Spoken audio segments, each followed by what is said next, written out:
നമസ്കാരം. എല്ലാവർക്കും ജിംനി എക്സ്പ്ലോററിന്റെ പുതിയൊരു വീഡിയോയിലേക്ക് സ്വാഗതം. നമ്മളിന്ന് കാണാൻ പോകുന്നത് തണ്ണീർമുക്കം ബണ്ടാണ്. കുട്ടനാട്ടിലെ വേമ്പനാട്ട് കായലിന് കുറുകെ നിർമ്മിച്ചിരിക്കുന്ന തണ്ണീർമുക്കം ബണ്ട്.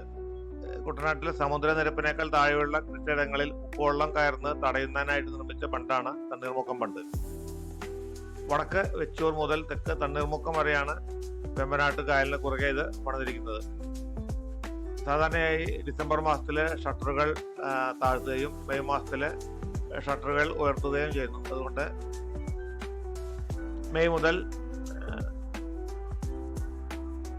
ഡിസംബർ വരെ, അതായത് വർഷക്കാലം അല്ലാത്ത സമയത്ത് കടലിൽ നിന്നുള്ള വെള്ളം ഇങ്ങോട്ട് കയറുന്നത് തടയുകയും വർഷക്കാലത്ത് ഇവിടെ മലനിരപ്പുകളിൽ നിന്നൊക്കെ ഒഴുകി ഈ കായലിലേക്ക് വരുന്ന വെള്ളം കടലിലേക്ക് പോവുകയും ചെയ്യും. അതുകൊണ്ട് ഉപ്പുവെള്ളം ഈ തണ്ണീർമുക്കം ബണ്ട് കെട്ടിയിരിക്കുന്നതിനാൽ വേമ്പനാട്ട് കായലിലേക്ക് വരുന്നത് തടയാനായിട്ട് കഴിയും. നമ്മളിപ്പോൾ നിൽക്കുന്നത് പണ്ട് മേന്മേഡായിട്ട് മനുഷ്യർ തന്നെ ചേറുകൊണ്ട് നിർമ്മിച്ചിരിക്കുന്ന പഴയ ബണ്ടിന്റെ പൊളിച്ചു കളയാത്ത 2-3 ഭാഗം ഇവിടെ ബാക്കി നിർത്തിയിട്ടുണ്ട്. അവിടെയാണ് നമ്മളിപ്പോൾ നിൽക്കുന്നത്. അപ്പോൾ നമ്മൾ കാണാം ഇവിടെ വെള്ളം അനങ്ങുന്നില്ല. കാരണം ഇവിടെയുള്ള ഷട്ടർ അടച്ചിട്ടിരിക്കുന്നതാണ്.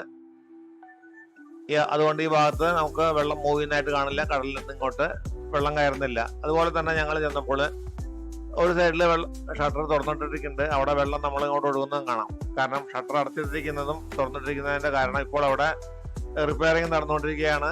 ഞങ്ങളിപ്പോൾ അവിടെ ചെന്ന് ഈ നവംബർ മാസത്തിലാണ്. ഡിസംബർ ആകുമ്പോഴേക്കും ഇത് പൂർണ്ണമായിട്ടും ഷട്ടർ അടയ്ക്കും. അതിനു മുമ്പുള്ള റിപ്പയറിംഗ് ആണ് ഇപ്പോൾ നടന്നുകൊണ്ടിരിക്കുന്നത്. 2 ഭാഗത്തുള്ള വ്യത്യാസം നിങ്ങൾക്ക് കാണാം. ഇവിടെ ഈ പായലെല്ലാം ഇങ്ങോട്ട് മൂവ് ചെയ്യുന്നത് കാണാം. ഷട്ടർ തുറന്നിരിക്കുന്ന ഭാഗത്ത്, അല്ലാത്ത ഭാഗത്ത് വെള്ളം നിശ്ചലമായി നിൽക്കുന്നതും കാണാം.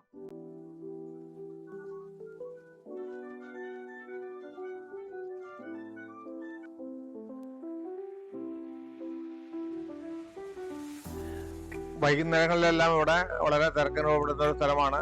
ടൂറിസ്റ്റുകളെല്ലാം വന്ന് ഈ കാഴ്ചകളെല്ലാം കണ്ടിരിക്കുന്നതിന് വേണ്ടിയുള്ള ചെറിയ ചെറിയ ബെഞ്ചും അതുമാതിരിയുള്ള സജ്ജീകരണങ്ങളെല്ലാം ഇവിടെ ഉണ്ട്. ഈ തണ്ണീർമുക്കം ബണ്ട് കാണാത്തവർക്ക് ഒരു പുതിയ അനുഭവമായിരിക്കും. ഇവിടെ ഇതുവഴി പോകുന്നവർക്കെല്ലാം ഞങ്ങളിവിടെ ഇറങ്ങിയിട്ട് കുറേ ഭാഗങ്ങളിലെല്ലാം ഇവിടെ ഉള്ളിൽ ചുറ്റി നടന്ന് കണ്ടതിന് ശേഷമാണ് ഇവിടെ നിന്ന് യാത്ര തിരിച്ചത്. നമുക്ക് ആ യാത്രകൾ, ആ കാഴ്ചകളെല്ലാം നമുക്ക് ഇതിൻ്റെ ഒപ്പം കാണാം. പിന്നെ ഇവിടെ പറയുന്നത് ഈ ബണ്ട് കെട്ടിയത് കൊണ്ടും ചില ദോഷങ്ങളുണ്ടെന്നും പറയുന്നു. കാരണം പരിസ്ഥിതി പ്രശ്നങ്ങളെല്ലാം പറയുന്നവര് മത്സ്യസമ്പത്ത് വളരെയായിട്ട് കുറഞ്ഞു. കടലിൽ നിന്ന് ഇങ്ങോട്ട് ധാരാളം മത്സ്യങ്ങൾ കയറി വരാറുണ്ട് കായലിലേക്ക്. പക്ഷെ ഇത് കിട്ടിയത് കൊണ്ട് അതിന്റെ ഇങ്ങോട്ടുള്ള ഒരു വരവ് തടയുകയാണ് ചെയ്യുന്നതെന്ന് പറയുന്നു. അതുപോലെ തന്നെ ഈ വെള്ളം ഇവിടെ കെട്ടി നിൽക്കുന്നതുകൊണ്ടാണ് ഈ വേമ്പനാട്ട് കായലിനകത്ത് ആഫ്രിക്കൻ പായൽ വ്യാപകമാവുന്നതെന്ന് ഉള്ള ആക്ഷേപമുണ്ട്. അതുപോലെ തന്നെ നമുക്കെല്ലാവർക്കും അറിയാം ഈ വേമ്പനാട്ട് കായലിന് വളരെയധികം ബോട്ട് സർവീസ് നടത്തുന്നുണ്ട്. അതുകൊണ്ട് തന്നെ ഈ ബോട്ട് സർവീസിന്റെ നടത്തുകൊണ്ടുള്ള മാലിന്യങ്ങളും അതുപോലെയുള്ള പരിസ്ഥിതി പ്രശ്നങ്ങളെല്ലാം, ജൈവ പ്ലാസ്റ്റിക് മാലിന്യങ്ങളെല്ലാം ഇവിടെ വളരെ അധികം വർദ്ധിക്കുന്നത് കൊണ്ട് അതൊരു ബുദ്ധിമുട്ടായിട്ട് പറയുന്നുണ്ട്. അതുപോലെ തന്നെ കൃഷിക്ക് ഉപയോഗിക്കുന്ന കീടനാശിനികളെല്ലാം ഇവിടെ ഈ വേമ്പനാട്ട് കായലിൽ കെട്ടിക്കിടക്കും. നമ്മൾ പറയുന്ന പോലെ ഒരു ഗുണത്തിനൊരു ദോഷം എന്ന് പറഞ്ഞ പോലെ, എന്നാലും കൂടുതൽ പ്രയോജനം ഉണ്ടാവുന്ന ഇവിടെ കൃഷിക്കാർക്ക് ഇങ്ങനെ ഉപ്പുവെള്ളം കയറാതെ തടയുന്നതുകൊണ്ടാണ്. മറുവശത്ത് ചെറിയ ചെറിയ ബുദ്ധിമുട്ടുകളും ഉണ്ട്. എന്നാലും ഇപ്പോൾ ബണ്ടിന്റെ പ്രവർത്തനം വളരെ ഭംഗിയായിട്ട് നടക്കുന്നുണ്ട്. നമുക്കിതിന്റെ കാഴ്ചകൾ അല്പം കാണാം.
ഇതിനുള്ളിൽ കൂടെ ഇങ്ങനെ നടക്കുമ്പോൾ ഇഴജന്തുക്കളെ പ്രത്യേകം സൂക്ഷിക്കണം.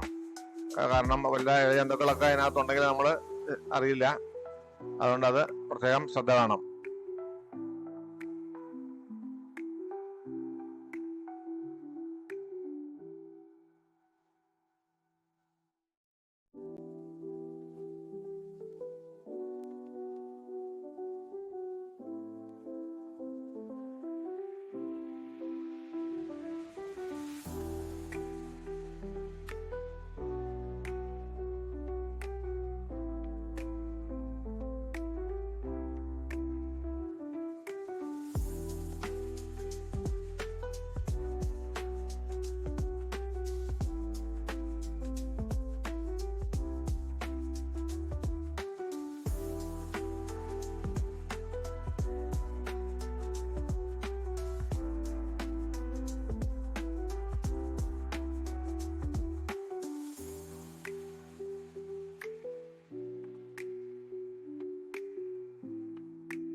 ചാനൽ സബ്സ്ക്രൈബ് ചെയ്യാതെയാണ് കാണുന്നുണ്ടെങ്കിൽ സബ്സ്ക്രൈബ് ചെയ്ത് സപ്പോർട്ട് ചെയ്യുക.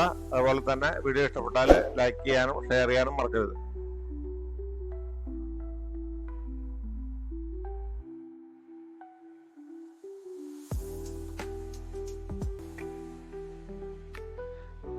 അങ്ങനെ തണ്ണീർമുക്കം ബണ്ടിന്റെ കാഴ്ചകളെല്ലാം കണ്ട് ഞങ്ങൾ ഇവിടെ നിന്ന് യാത്ര തിരിക്കുകയാണ്. നിങ്ങൾക്ക് ഈ വീഡിയോ ഇഷ്ടപ്പെട്ടെന്ന് വരുന്നു. അടുത്ത വീഡിയോയിൽ മറ്റു സ്ഥലമായിട്ട് നമുക്ക് വീണ്ടും കാണാം.